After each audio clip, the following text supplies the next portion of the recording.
اهلا بيكم في فيديو جديد. النهارده هناخدكم في مغامره مختلفه في بحيره قارون. هنزور صاحبنا اللي مربي عقبان تانية هناك. المسافه طويله شويه بس مع الطريق والمناظر الحلوه الوقت بيعدي. وده رفيق الدرب اخويا وحبيبي مهدي، من اكتر الناس النظيفه اللي طلعت بيها في الهوايه دي. وصلنا الحمد لله، واول ما وصلنا استقبلنا صاحبنا احسن مقابله. واول ما دخلنا شفنا عقبانه. ناس كتير بتشوف العقبان في الصور بس، انما انك تشوفهم قدامك حاجة تانية خالص. قوة وهيبة وجمال، سبحان الله. يا جماعة حبيت بس اعرفكم على اهم حد كان معايا الموسم اللي فات. ده اخويا مهدي، اكتر حد وقف جنبي الموسم اللي فات، وبفضل الله بعد ربنا وبعد فضل ربنا وكرمه علينا مهدي كان السبب في كل اللي وصلنا ليه. الراجل ده بصراحة يعني وقف جنبي وقفة انا نفسي بصراحة ما كنتش هقدر اعملها مع اي حد. الراجل ده كان معايا خطوة بخطوة في التدريب. كان بيجيلي وكنا بنروح أرض التدريب كل يوم مع بعض وبالمواصلة بتاعته.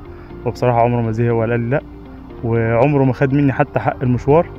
فمن لا يشكر الناس لا يشكر الله. فأنا حبيت إن أنا أشكره قدامكم وأقول له ألف شكر يا أخويا.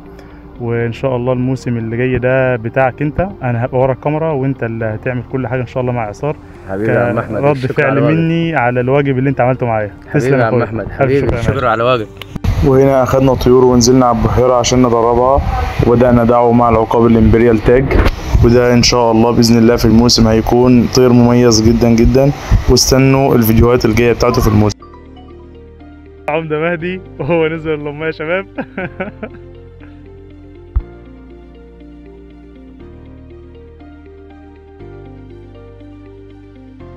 وهنا رجعنا نكمل تدريب لتاج تاني بعد ما نزلنا المية، لان احنا خفنا ان الوقت يسرقنا وما نلحقش ننزل البحيرة. سيبه ياخدها، سيبه ياخدها، سيبه ياخدها كلها، بس نزله.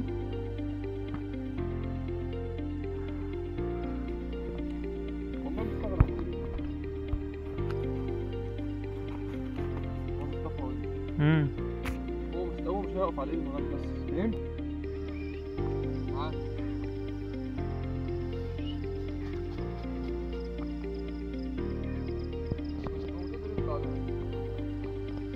لا لا لا لا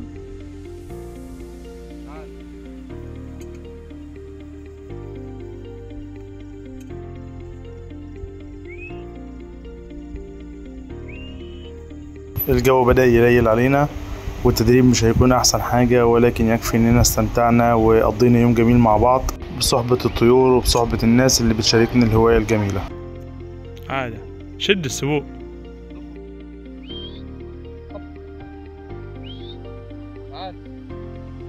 لما يجيلك ابعد.